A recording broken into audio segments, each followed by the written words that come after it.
All right, and greetings, my friend, to the next episode here, Red Delta Project Podcast, live feed Q&A, helping you simplify fitness and break free of the diet and exercise rat race. I'm Matt Schifferly, as always, and today's episode is sponsored by a couple of sources. One is one of my favorite new websites, Domestic Kitchenry.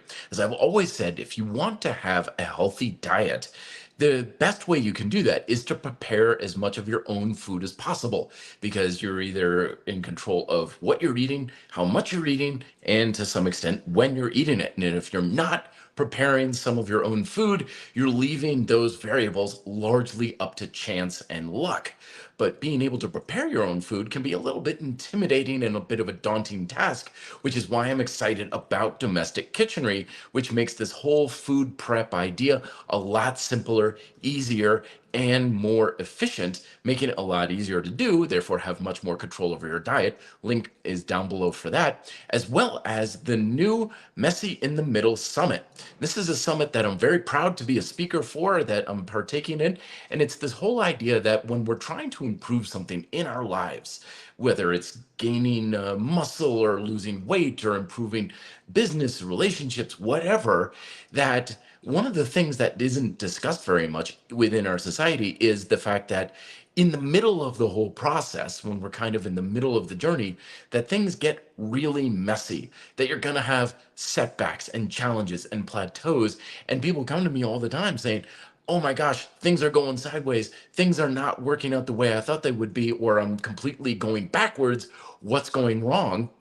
And the answer is that most of the time, nothing's going wrong. That's entirely part of the process, and nobody understands it more than a lot of these experts on this summit that's been collected together to help you get more of a realistic perspective on what it takes to achieve success in fitness, business, life in general. So claim your free ticket down below through the link down below at messyinthemiddle.com. The link is there. It's a free summit. Lots of free gifts. I got a free gift that I'm offering everybody who partakes in it as well. So check out those links to today's sponsors. And today's episode is, we're talking about fatigue today. And the reason why I'm bringing this up is because fatigue is one of those things that is inevitable, especially when it comes to trying to improve things, when it comes to health and fitness. And yet there's a lot of misconceptions about what it actually means, what it represents as far as your ability to get the results that you want, and how do you manage and utilize it that's conducive and in alignment with the result that you want. Because in many ways, fatigue can either help or it can hurt your progress. And even if you're not managing it very well and you are making progress, chances are very good you're working twice as hard for half of the results. So when we get real about the influence that fatigue plays in your process and the results that you're trying to achieve, then you make things a heck of a lot easier, a lot less stressful on mind, body, and lifestyle. And not only can you get far better results, but you can also manage that result and keep it as well. So that way you're not just hanging on by your fingernails on the cliff edge, trying to just survive day to day. And as always, I'll be answering your questions about things moving forward. Wait, Daddy's in the house. Good to see you, my friend Michael. And so ask questions. Am I off on something? Do you disagree with something? Am I not clear about something? Love to hear from you fine folks out there. So probably the biggest lesson that you have to understand about fatigue is that in many cases, it's not a very good, reliable indicator of how effective your methods are. As I've talked about in the past, a lot of times when we don't know what we're doing on a logical and intellectual level about what we should be doing to achieve our results, our default quickly becomes to just work really hard and experience the fatigue in our body, and sometimes emotional and mental fatigue too, is kind of seen as an indicator of, oh, I'm really pushing myself, or I'm really kicking my butt in a workout. That's gotta be indicative of an effective workout, or it's gotta be doing something, right? lots of times when I meet with new clients, I like to kind of get in their heads a little bit and get an idea of what tells you that you've had a satisfying workout.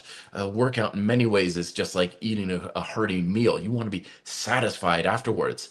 And a lot of times they'll say, well, I like to feel like I did something, like I accomplished something with it, which a lot of times is kind of them saying, I want my ass kicked. I want to walk out of the gym thinking I put everything on the line. I put everything out there. I didn't leave anything to chance, or I didn't leave any stone unturned. I put all of the effort that I had into it. Now I'm really tired and I'm worn out and I'm relaxed. And as satisfying and as great as that may be, it's often very much a false flag of what's going on, because there are lots of influences that can that can basically make you either more or less fatigued that have absolutely nothing to do with your results whatsoever. Case in point, I was reliving a tale the other day where I was down in Florida one time and it was really, really hot. It was like 98 degrees and it was humid as all get out, and I was practicing my taekwondo in my grandfather's carport, and just a few patterns and a couple sets of push-ups were completely kicking my butt. And I was so drained from that short workout. And part of me was thinking, oh my gosh, I must really be having an off day. I must be in bad shape. It's like, no, it's hot as hell. It's the middle of the day. You're doing it in direct sunlight, and the humidity is off the scale. So you go out and get the mail, and it's going to completely drain you. And yet, fundamentally, what have you actually done in the workout? Not a whole heck of a lot. So it was not all that much of an effective workout, despite the fact that I was so drained. Now, you coincide that with years ago, I stopped off at, there's a place down here in Castle Rock, south of me, which is this wonderful calisthenics park, and it's got what they call a mini incline down in Manitou Springs. We have the incline, which is 2,000 steps right up the side of a mountain, and it's an absolute sufferfest to go up that thing. It kicks anybody's butt, even on the best day. And there's a mini incline in Castle Rock, and every time I do it, its heart rate is absolutely maxed. By the time I get to the top, it's only 200 steps, but it's a progressively steeper angle as you go up it. So the legs are instantly turned to lead, and you just feel like you're dying the whole way up. Well, one day I was thinking to myself, I'm going to stop off here at the mini incline in the calisthenics park, and I'm going to get a quick workout here. And it was one of those days that was cool. It was like 50 degrees. It was overcast. It wasn't rainy or anything. There was no wind. And I think I worked out for 3 solid hours before it started getting dark and they were about to close the park down. And my fatigue level just was pretty darn good. I was not getting that tired. And yet I accomplished a heck of a lot more in that workout than I did in my grandfather's car park years before. And it largely was due to just environmental factors. That's all it was. The fatigue that I felt or didn't feel had very little correlation to what I was fundamentally doing with my body, which was the actual thing that was making the workout effective. So in many cases, we look at things like muscle soreness, muscle fatigue. Are we out of breath? Are we just physiologically tired? Our body is low energy level. All of these things, are we sweating? Are we really, really tired during the workout itself? We sometimes falsely associate those things with, oh, this must be a good workout. It must be doing something. It must be kicking my butt. Therefore, I'm putting a lot in. Therefore, I'm going to get a lot out. But that's not at all the case. It is certainly possible to put a lot in and not really get much of anything out of it.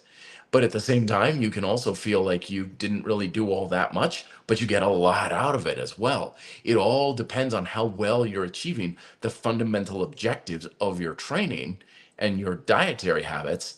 And yes, there's going to be some fatigue, and yes, there's going to be work, but it's not at all a good indication of whether or not it was actually effective and if you moved the needle or not. And that's the first lesson in today's episode, is recognizing that, so that way we can have kind of a clean sheet of paper and understand that just because you're getting your butt kicked doesn't mean your workout was effective.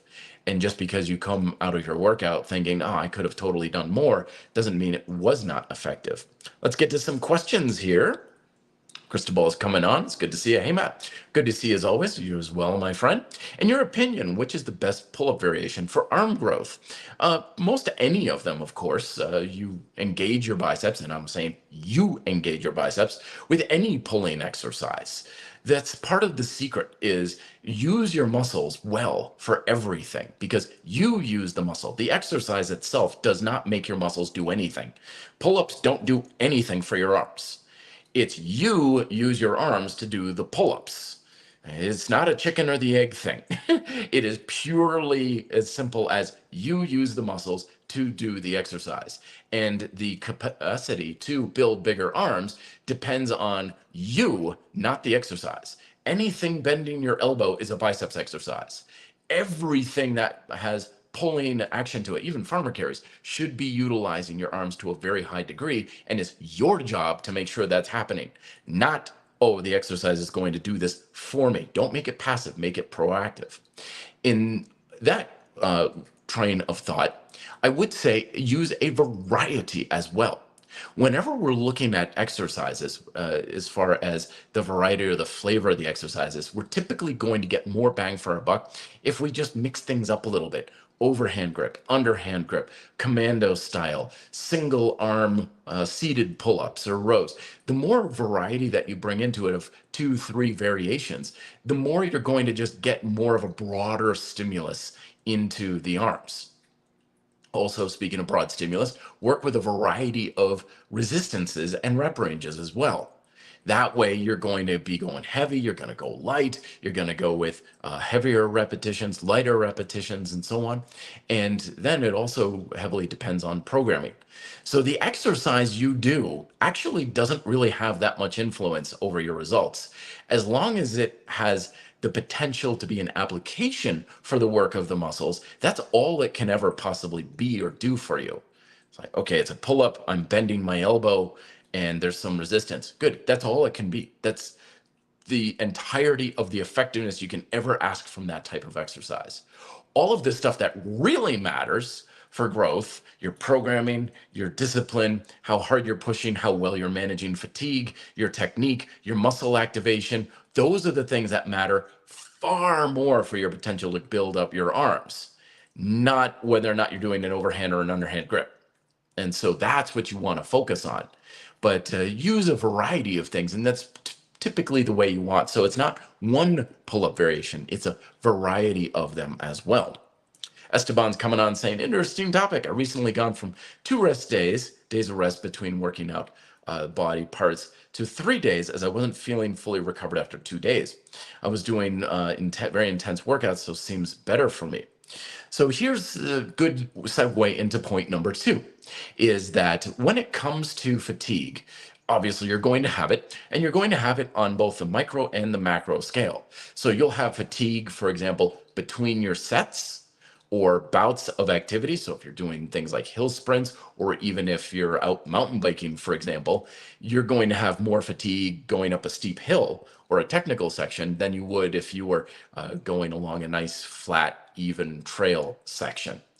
And so when we're managing fatigue, we want to think of the micro of how much fatigue we have in our recovery in the short term, like rest between sets, and the macro, big long-term things like how much fatigue you have building up from one workout to the next, from 1 week to the next. And you can even have fatigue that is built up and managed in a much bigger macro scale. Think of like athletes they have an off season and an in season and stuff. When I was a bike racer in college, that was very much a prevalent thing where come the end of mountain bike season in late October, I was just so burned out on cycling and mountain biking. I was just completely spent emotionally from it. So even if I gave myself a few days rest and I ate really well and I didn't really use my legs for anything strenuous, I still would get on the bike and feel, oh, I really don't want to be on this bike right now.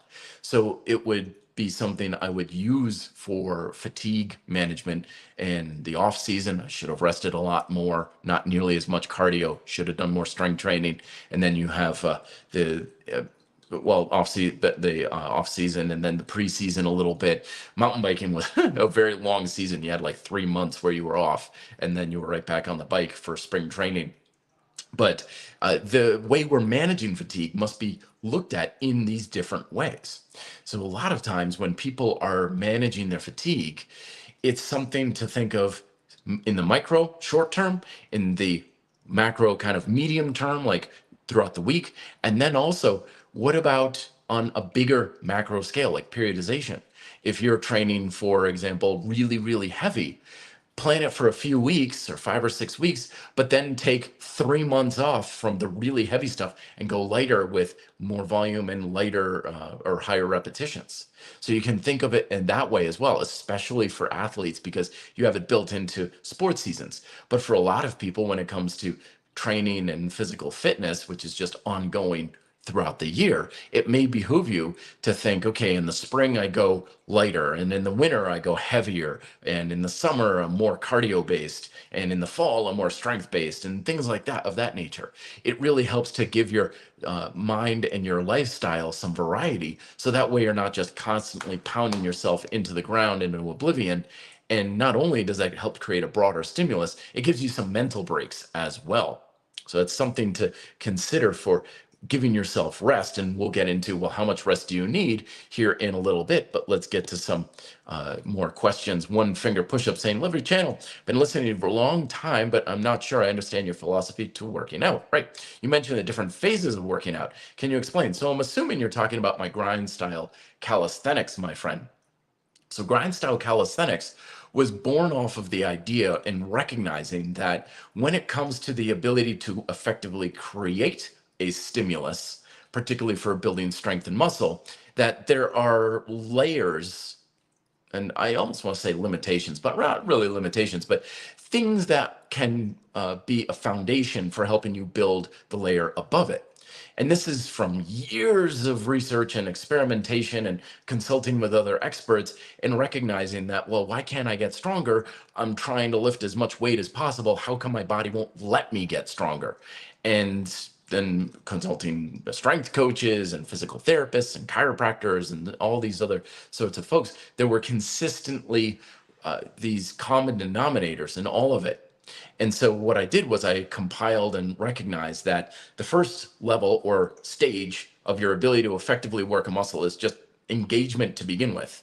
If you have trouble engaging that muscle, we were talking about biceps earlier with pull-ups and stuff, you just have nothing to work with.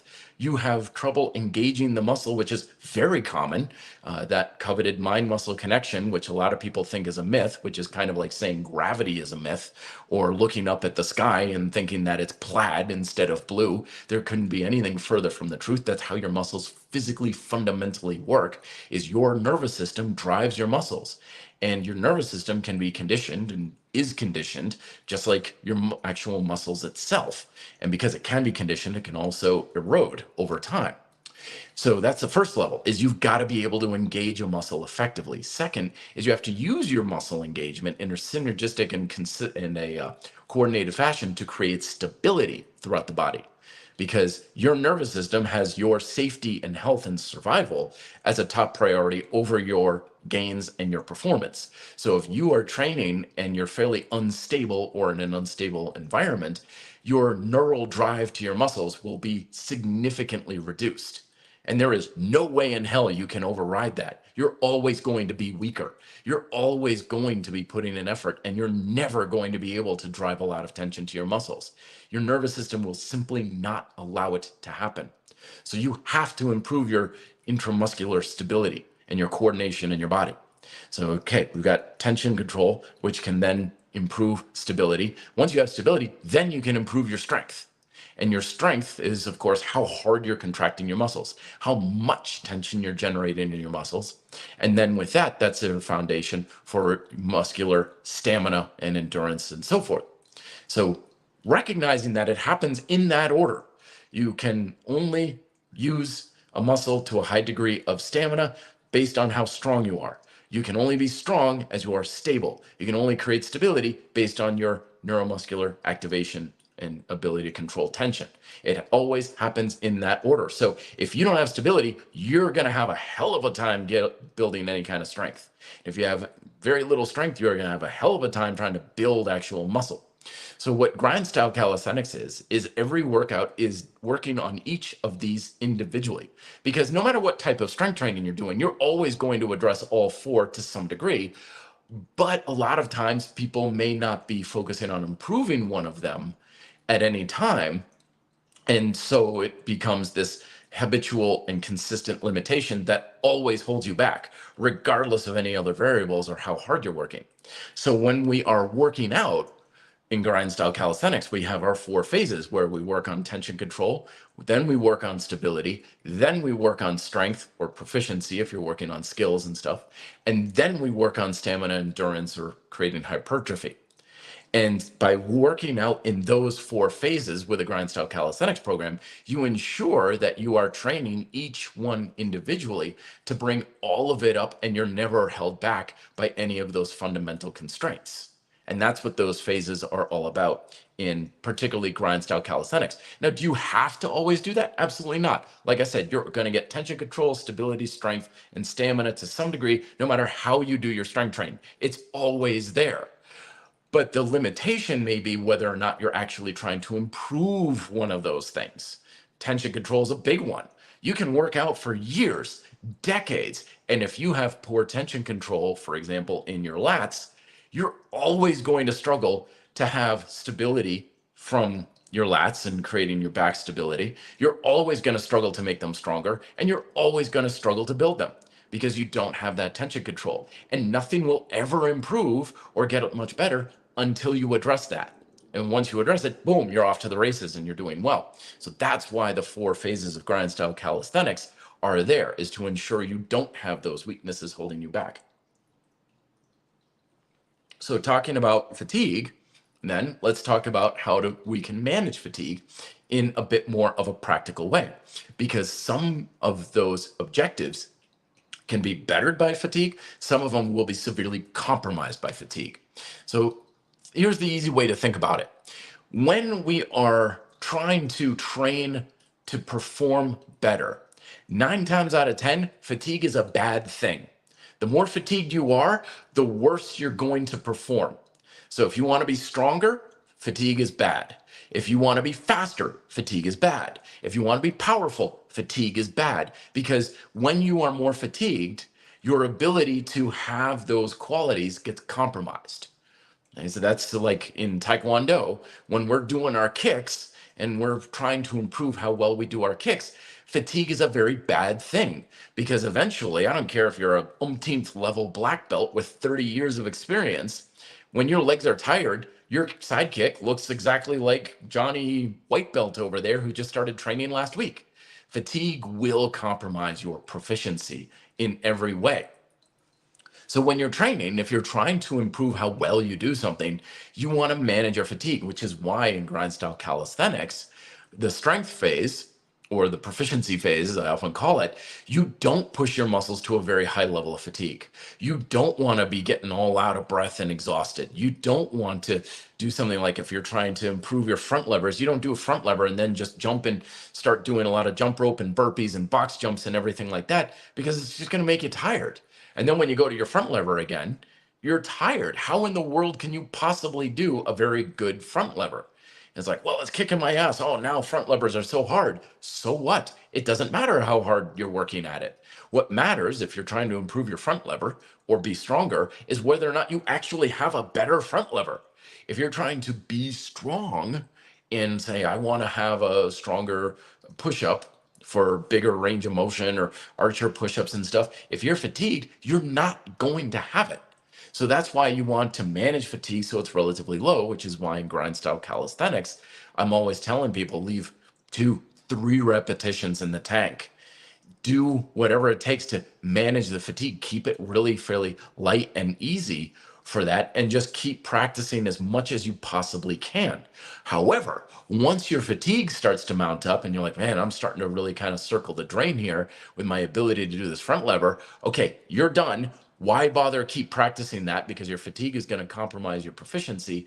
Now you go into the last phase, which is hypertrophy / endurance.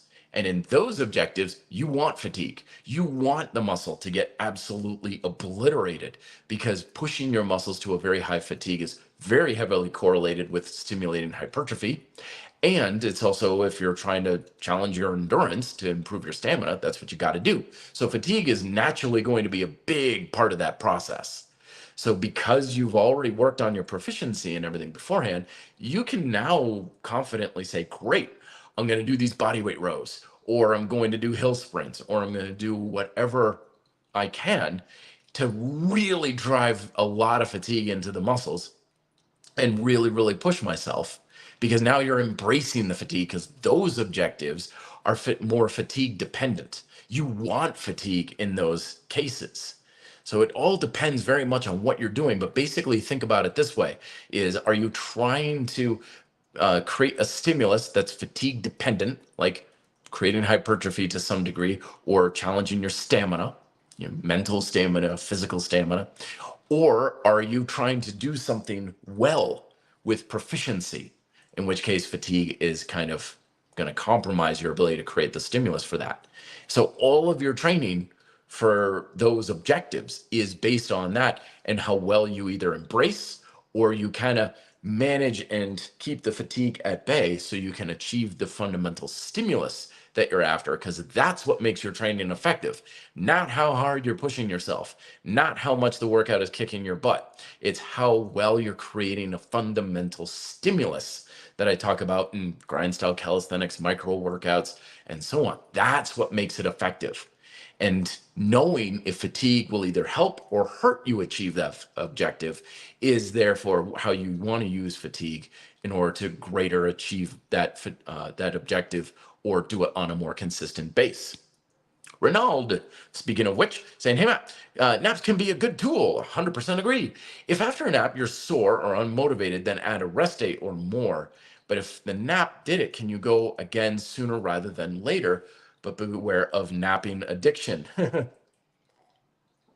one thing to recognize is why are you napping to begin with? Like, sometimes if you just feel you're always crashing later in the day, that can be a bit of a red flag. Say, okay, what are you doing that's not allowing you to rest well enough beforehand? Are you not getting good sleep? Are you just staying up late playing video games? Are you having a meal like midday that's just, you're eating way too much and it's a lot of processed foods and stuff, and that's just completely making you tired and lethargic later on? It's something that you want to be mindful of. Sometimes it can be very obvious, though, where I will sometimes work out mid-morning because I'm a trainer. That's usually when we have time to do so. And then I'll get a lunch. And after that, my body is like, you just push yourself in a good hard workout. We got a belly full of delicious food. Okay, shut her down for about 20 minutes. And back in the day when I used to work at one of the big gyms here in Denver, we had this big, lazy, overstuffed leather couch that I used to like lay back on. It was practically a bed. And I'd have my laptop on my lap, and I'd have, lunch was done and everything. I was like, okay, I'm going to write a book, write and edit, and I'm going to work on this YouTube video or whatever. And the sun would be streaming through the windows, and it would be all warm and cozy. And I'd be like, and I'm out. I'm done. Like, there's no way, like a cat in the sun. I was like, I am punching out here. There's no way I can resist not taking a nap in those scenarios. So it's a good tool, but be aware of why you need to nap, and so on. And so if after a nap you're sore or unmotivated and stuff, it's like, yeah, you just need to like wake up a little bit from that, just getting momentum going. You're stiff and stuff, because sometimes when we're napping, we're not exactly getting into a nice cozy bed or something. We're just napping in a chair or something, which may not be the most comfortable. So it may mean you just need to take a little bit of extra time to stretch out a little bit and let your system warm up just a hair with some arm circles and deep breathing and stuff to wake up. It's not like you're just going to wake up and boom, I'm ready to go kind of thing. Esteban saying, hey, Matt, How do you feel about working out so hard you feel soreness for a couple of days? I do that all the time. Today, my chest, shoulders quite sore, but is it good for progress or possibly harmful? It's not necessarily harmful. As the saying goes, you get results from an effective stimulus, but you get sore from a novel stimulus. So that doesn't necessarily mean anything. I'm like most guys. Like anyone else, I enjoy a little soreness in the muscles the next day. It's like, yeah, feeling it in the legs, feeling it in the arms. All right, I like that. But 9 times out of 10, it doesn't mean anything as far as effectiveness or whether or not you push yourself hard enough or anything. In fact, you could certainly make the reasonable argument that soreness is counterproductive to your results. Because what that means is when you're sore and you've got all that inflammation going on, because that's what it is, now your ability to use your muscles to a higher level is compromised. So if you're going to be exercising, or if you're going to do push-ups, or you're going to do a hike or whatever, and your muscles are sore, your ability to do it is compromised. You cannot create as much of a stimulus. You can work out, absolutely. Some people will like to get the blood flowing to flush out some of that stale inflammation going on, and that's fine. But know that stiff, sore, tight muscles are muscles that don't work nearly as well. So it's a compromise. So rest. Rest, in other words. That's a good thing to recover. Light movement to flush things out can be there. However, one of the things that I realized fairly recently is that soreness actually can be a bit of an indication that you've done something effective. So let me give you this scenario. It doesn't mean that your workout did anything productive, but it does mean that something different happened. So you can do that quite easily. This is one of the big reasons why, quote, muscle guessing and keeping your muscles shocked and stuff was a big deal, because you can make your muscles sore doing anything you just haven't done in a while. So if you're used to doing push-ups and you're at the gym and just on a whim, you're like, I'm going to do cable crossovers. Like, yeah, you may very well feel that the next day because your body's not used to cable crossovers. Or if you're always doing cable crossovers and then on a whim, you're like, I'm going to try and just do a bunch of push-ups. Yeah, you're going to feel it. Not because cable crossovers are hitting the chest better. And then you hear that all the time. It's like, dude, I did this exercise and I'm so sore after. It must be a better exercise. No, it's a different exercise. You just basically gave your body a bit of a challenge, something new, and it's thrown for a loop. So it just means you did something different. Doesn't mean it was effective, doesn't mean it was better or anything like that. It means it was different. But if you feel some soreness from doing things relatively the same, that could be a very good, strong indicator that you just did something better. So let's say you're doing ring push-ups, and that's your normal chest workout. You're doing ring push-ups and you're not getting sore from or anything like that. And then you, from a coach, or you watch one of my videos and you think, oh, my elbows are really winging out a whole heck of a lot when I do this. Let me try and keep that squeeze on in my arms, like I'm squeezing lemons in my armpits as I'm doing the push-ups, and I'm keeping my elbows in. I'm not getting that strap rub on the arms, more comfortable and stuff. And the next day you're like, ooh, boy, I'm feeling it in the chest. My pecs are sore from that. That's usually a good indicator that you've leveled up how well you're using the muscles in the exercise, because you're not doing anything radically different and just shocking the body, but it does mean that you took the exercise you were already doing to another level. And it's a higher level at that. You just worked your chest harder than you normally do on those push-ups. So if your muscles are sore from doing roughly the same thing as you normally do, consider that as a sign that you did accomplish something, that you did move forward and get something done.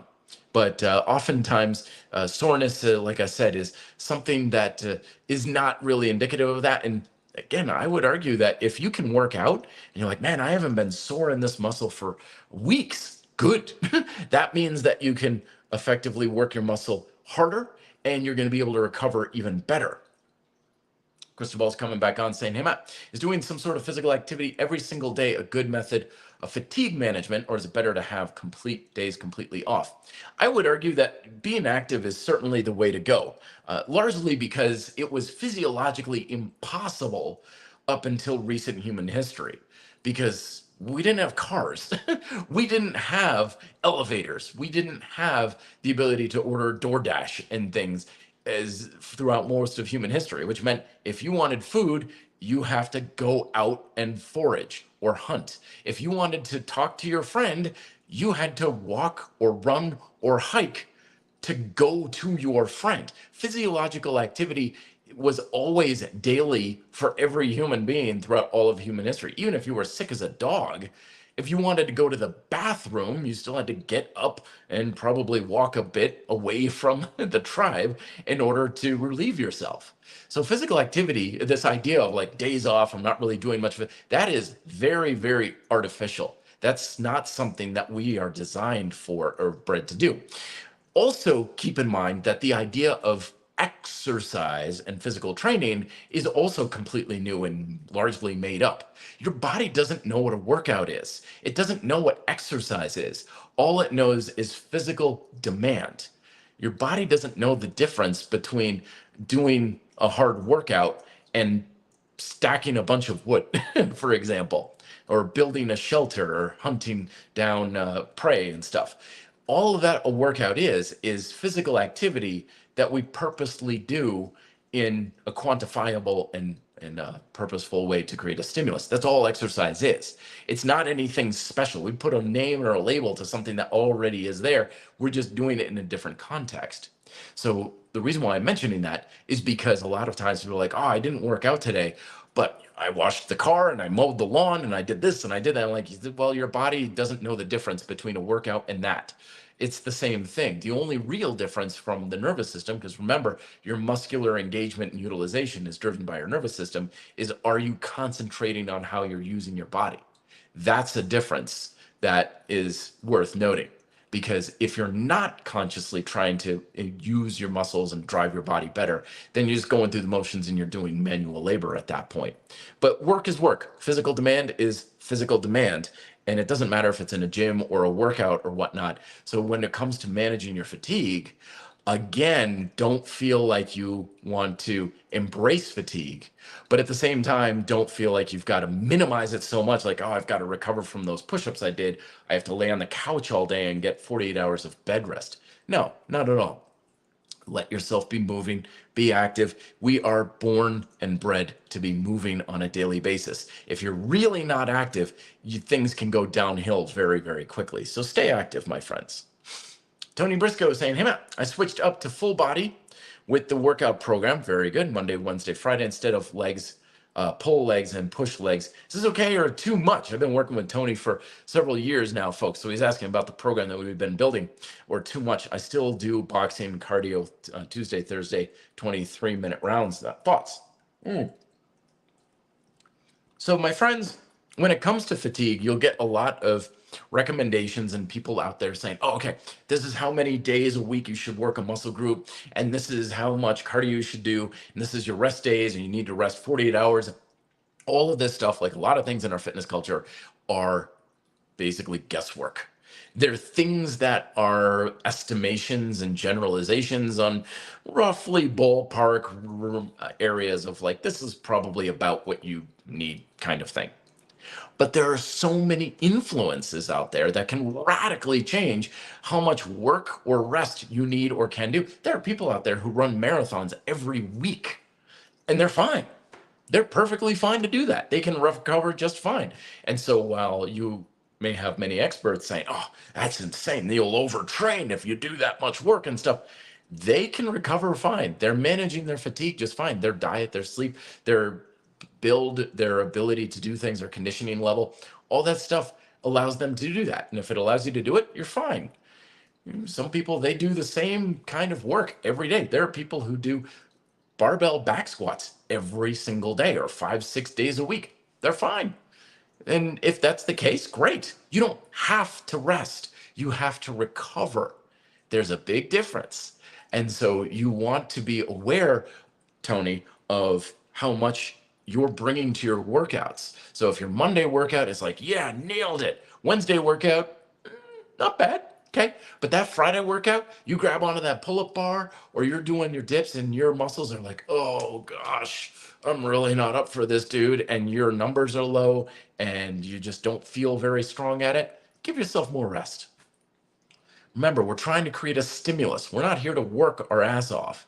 We're trying to create a stimulus. So if you're tired with what you're trying to do and your muscles are just, ugh, well, you're going to work really hard and you're not really going to create all that much stimulus because how much work are you possibly going to do?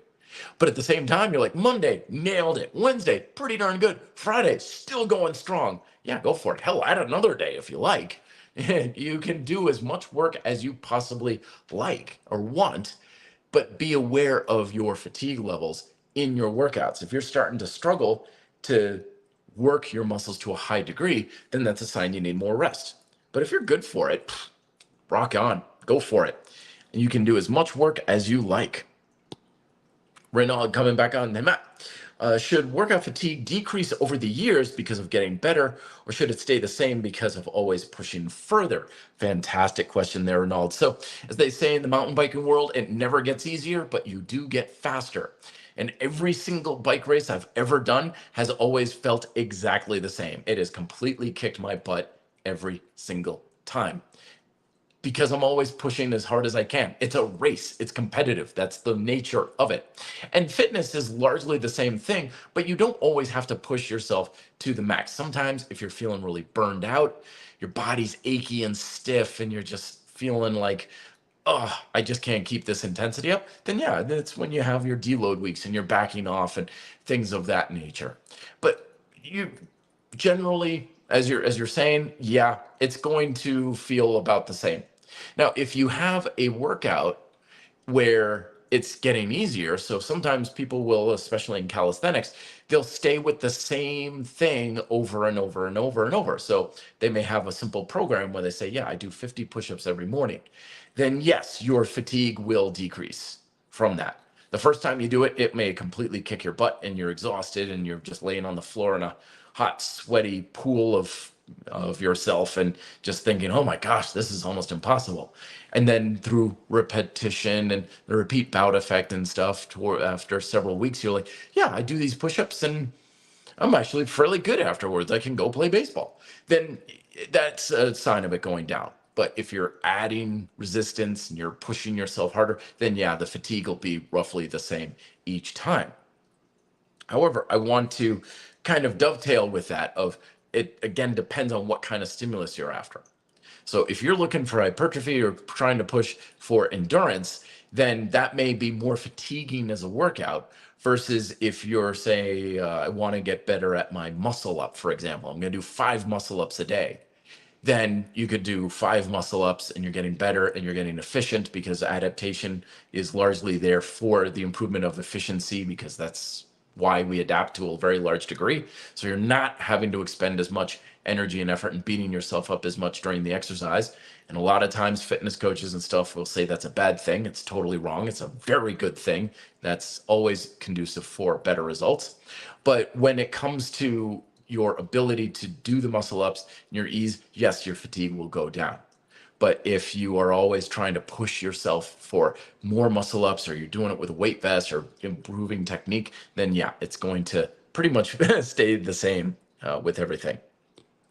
Alex N, it's good to see you. It's coming on saying, hey Matt, instead of doing upper body workout twice a week, now I do only once, but I'm not losing any progress, even gains some once in 2 weeks. Is it weird to me? Why is that? Was I overtraining? Now, don't worry about this whole overtraining thing, folks. The overtraining technically is one of these things that you have to push yourself so hard for so long that it's not like fatigue as in like, oh, I was a little bit tired or something. It's more of just you were using up quite a bit more energy than you have. Because always remember that your body adapts to what you're doing in order to regain homeostasis. So you're creating a stimulus and you're having a certain degree of energy expenditure and recovery. So if your body is saying, okay, in order for us to do that, you can't put as much into each workout, then that'll happen. But when you were giving yourself more rest, your body was naturally just able to recover a little bit more, bring more to the tank for the next workout, and you can put more into it. And you're probably gaining in some respects about the same thing. It's not really changing anything up, maybe as far as building muscle, for example. But when it comes to strength and proficiency, it's probably a little bit better. So this is what I'm talking about, folks, when it comes to pay attention to what you're experiencing. If you've been told by a coach, oh, you got to work muscle just once a week, and after 4 days, your muscles are chomping at the bit to work out again.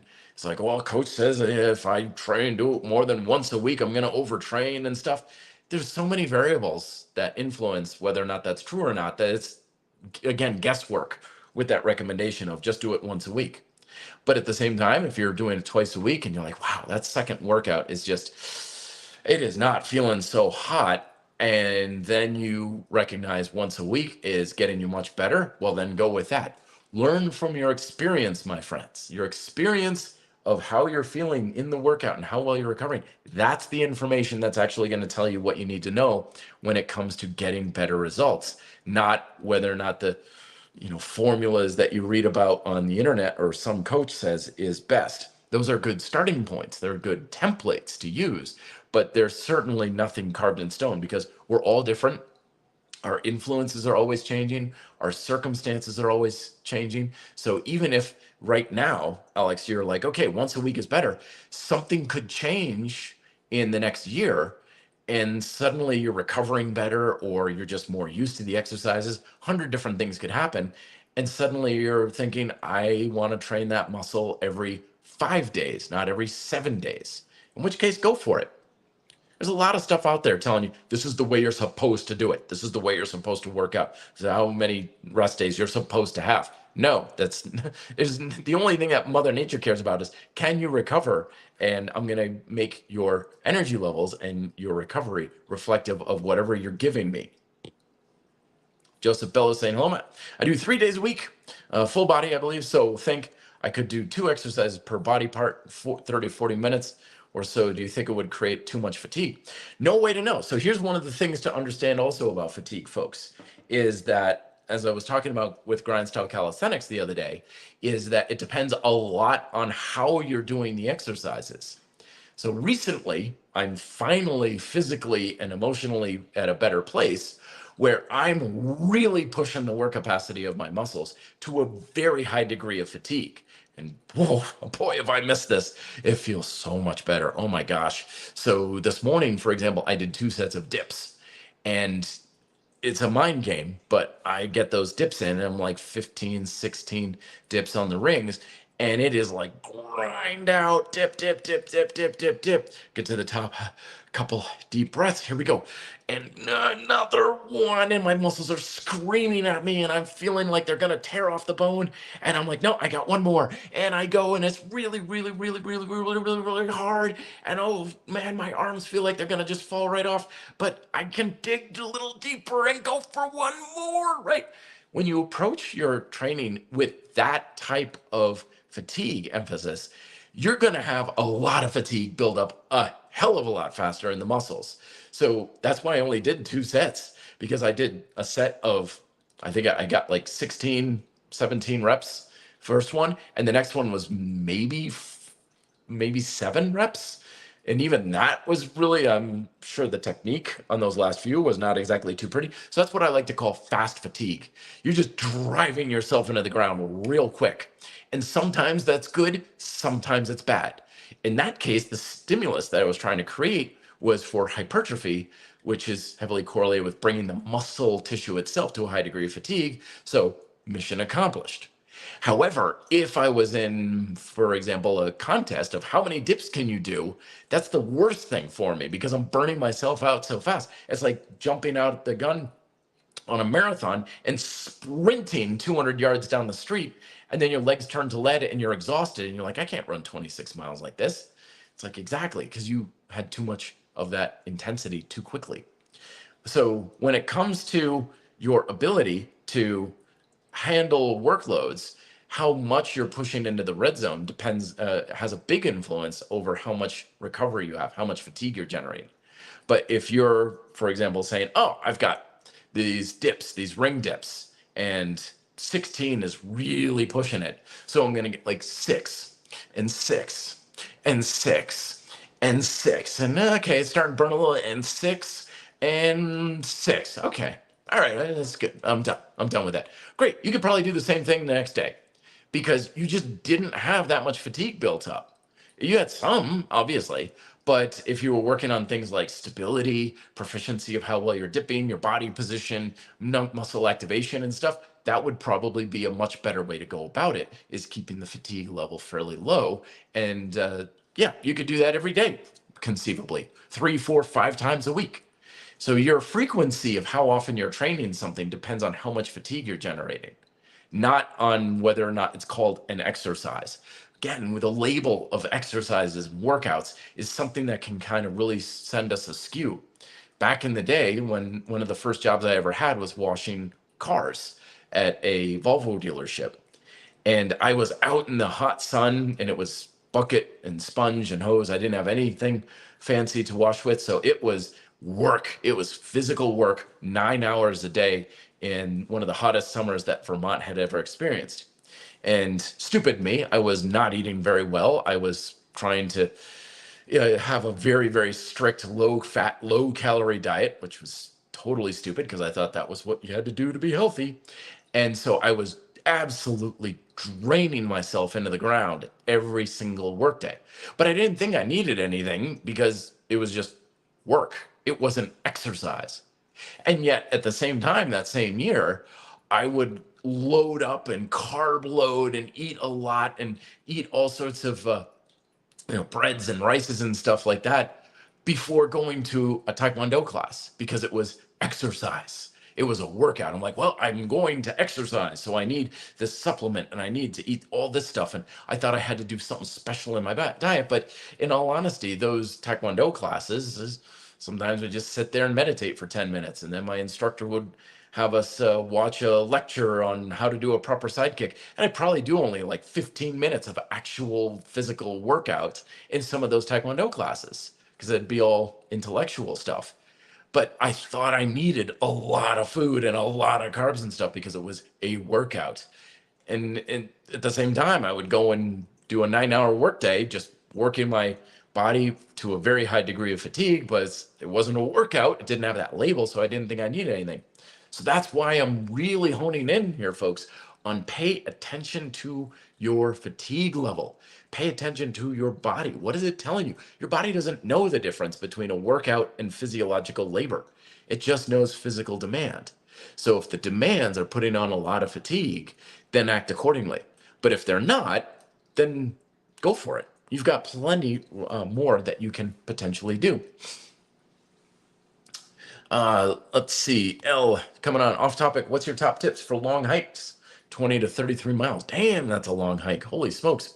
Leg strength, my friend. Make sure your legs are strong. Make sure your hips are strong and stable. That is super key. You are carrying yourself on your hips. So make sure your glutes, your hamstrings, your calves, all of that is well engaged, stable, and strong. And I know a lot of times we look at that and we think, oh, it's endurance. It's endurance. I got to do like high rep lunges and stuff. Yeah, sure, that's fine. But you're not going to do high rep lunges for the hours and hours and hours it's going to take you to hike that distance. So focus on strength, focus on the engagement of your muscles in your lower body, particularly your hamstrings, glutes, and hips, which your glutes are hip muscles, of course, and focus on improving that stability. That's the stuff that's going to have the best carryover for that. And of course, your conditioning of actually hiking. Alex N is saying, hey, Matt, which is better for waking up lazy, stubborn muscles, practicing the muscle activation multiple times a day, work the muscle with light resistance, but still feel the burning sensation? Both, really. Because fundamentally, you're just engaging the muscle more. That's what you're focusing on. That's what you're practicing. And you can do it any way that you want, as long as you are focusing your mind on engaging the muscle. Isometrics is my go-to. Whenever someone's having trouble engaging a muscle, I will almost always turn to isometrics because it's a heck of a lot easier to do that because it's much more technically simple. And the more technically simple the exercise is, which is why you're mentioning the lighter weight, same kind of example, the easier it's going to be to proactively engage a muscle. Remember that when we're really pushing the limits of the two fundamental elements of our work capacity, either how much tension is in the muscle usually associated with resistance, or how much time you're doing it, usually associated with reps, the more you're reinforcing whatever neural patterns you have. So, for example, if you have trouble engaging your chest muscles, and you're like, I'm going to do 1,000 push-ups a day kind of thing.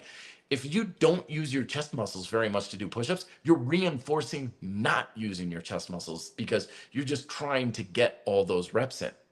So in that case, you would want to use something that's much lower in repetitions, maybe less resistance, doing them on the back of a couch or something.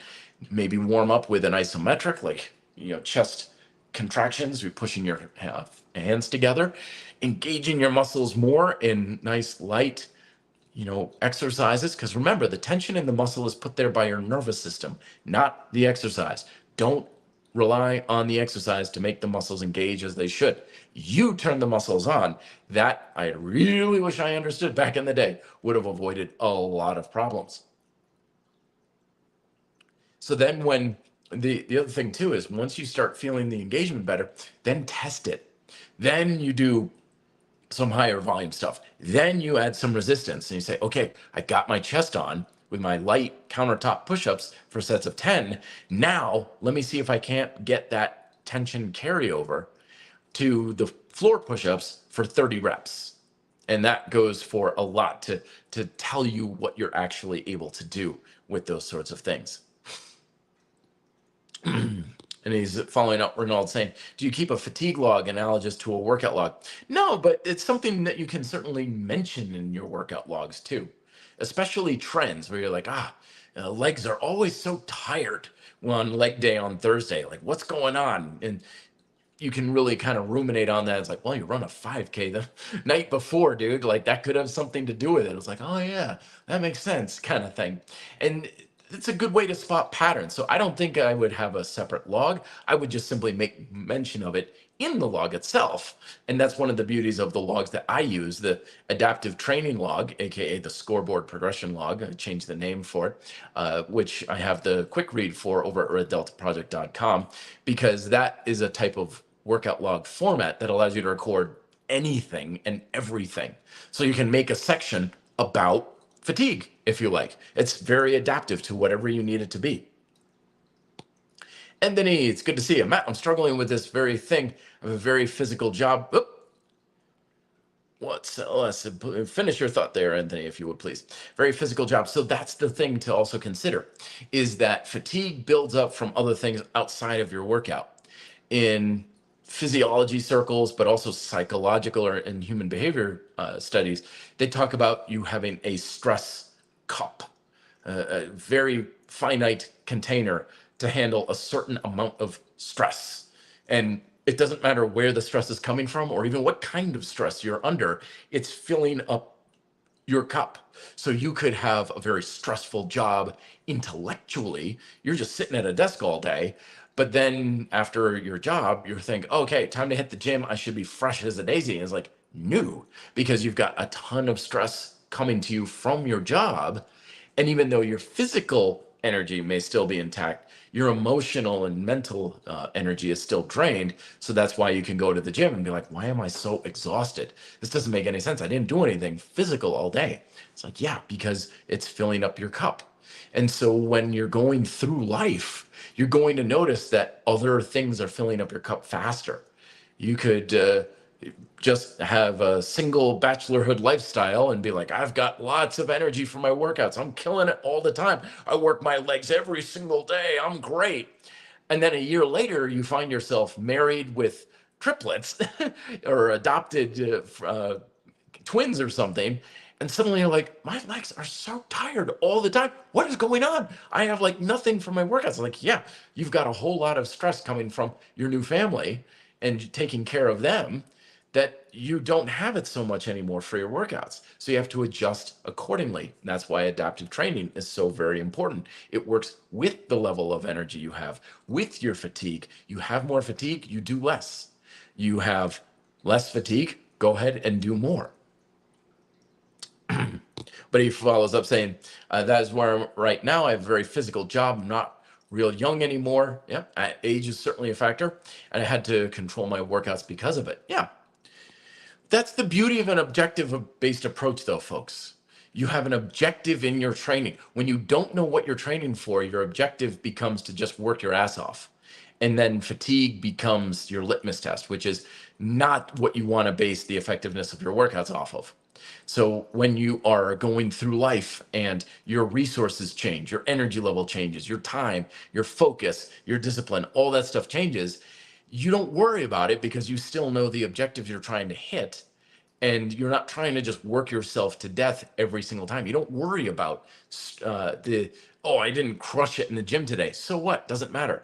Did you achieve your objective to at least some degree? Yeah. Okay, good. Mission accomplished. Don't worry about how hard you're working.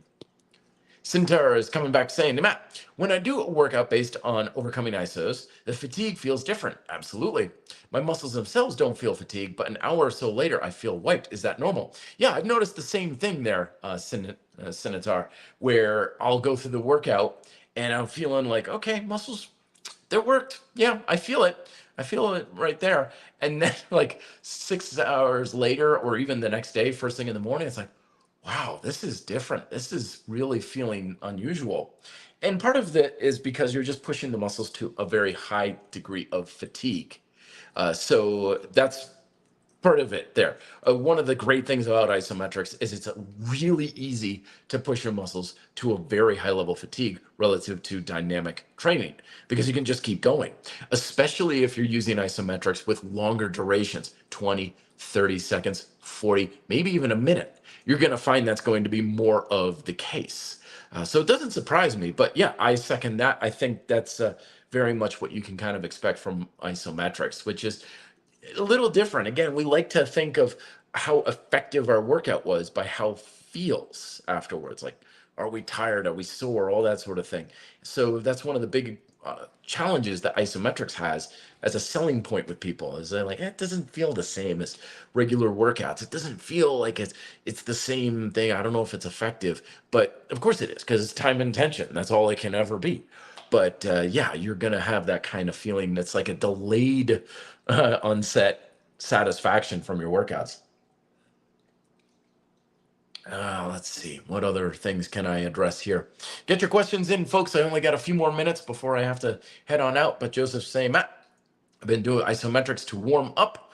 Repetitions in my push-ups have decreased. Are they a little harder? What do you think about that? Yeah, you may be holding the isometric a little long. So isometrics are the default activation pattern exercises that we have in grindstyle calisthenics for that first phase where we're working on tension control. But you don't want it to be work because you're not trying to work the muscles very hard just yet. You're just trying to wake them up. So usually holding an isometric for the tension control as a warm-up, no more than 5 seconds. And you don't even need to go as hard as possible when it comes to the activation. You just need to have an activation with it. So you can have a little bit less tension, no more than 5 seconds, 2, maybe 3 at a time. You know, as we were talking earlier about engage the chest, and engaging chest. Okay, very good. Good, done. That's it. That's all it takes. One of the things that people make a mistake with grindstyle calisthenics is they spend way too much time and energy in those first 2 phases. Now, yes, grindstyle is adaptive, use as much time and energy as necessary to achieve the objective of each phase. But a lot of times people think they've got to do this long warm up, that it takes a lot of time and preparation and stuff. No, I've led people through GSC workouts before, and it's maybe 40 seconds, 45 seconds for both the tension and stability phase combined. Maybe 40 seconds, if that. You know, like that's all. It's like that's all it's got to be. But I call it separate phases to get your brain to think of separate objectives. That's why I call it that. Otherwise, I just say, yeah, this is what we do for warming up. You engage the muscle a few times, some shift work, back and forth. Okay, good. Let's go. So it's not a big thing, but I call them phases in order to get your brain to focus on what you're trying to do, because it is your brain that trains your body. Alex N saying, hey, Matt, I am also doubting doing isometrics before the actual workout. Feels like my strength energy is decreased. That's why I leave it at the end and go all out for 1 or 2 sets. Yeah, isometrics are a fantastic finisher because remember, you can push that time and intensity to very high levels, which makes them fantastic for finishers. Just recognize that you're using the fatigue very differently in those cases. With the first phase, you want it short, you want it quick, you don't want to create a lot of fatigue, you just want to wake up the muscle. But as a finisher, you want completely the opposite. You want to drive the muscle into the ground. You want to be shaking towards the end. You want your muscles to be burning with the fire of 1,000 suns. And finally, at the end of it all, it's just, oh my gosh, I can barely lift my arms. That's what you want at the end of the GSC workout. That way, we're managing the fatigue for optimal results in both ends of the spectrum, and also why the phases of GSC are in the order they're in is because each one builds on the phase before it. It's not, if you go out of order with it, it's not the end of the world, you're fine. But if you do a finisher and you really do like as many push-ups you can in a minute, for example, well, good luck now working on your planche because your muscles are tired. If you are trying to work on strength and then you work on stability afterwards, well, who knows where your activation patterns are going to be for the day. You could have been sitting in an office or at a meeting for the past 3 hours and your glutes are and completely asleep. So it's like, why do my knees hurt when I'm doing my squats? Why don't I have any strength for this kind of thing? And then you do your strength or your stability phase afterwards and think, oh, right, I didn't have my glutes really engaged for that today for whatever reason. Or your right glute wasn't engaged very well, whatever. It's like, that's why they're in the order that they are in. All right, my friends, fatigue, use it to your advantage. Manage it. If you're striving for a stimulus that depends on proficiency, then manage it. Oh, and one more thing I forgot to mention too, is for the objective of energy expenditure, it can depend on what kind of energy you're going after. So if you are looking for energy expenditure for the sake of stress relief, it may behoove you to really embrace fatigue. 2 minutes on a punching bag, hill sprints, skipping rope, go, go, go, go, go. It can be extremely therapeutic and cathartic to do that sort of thing.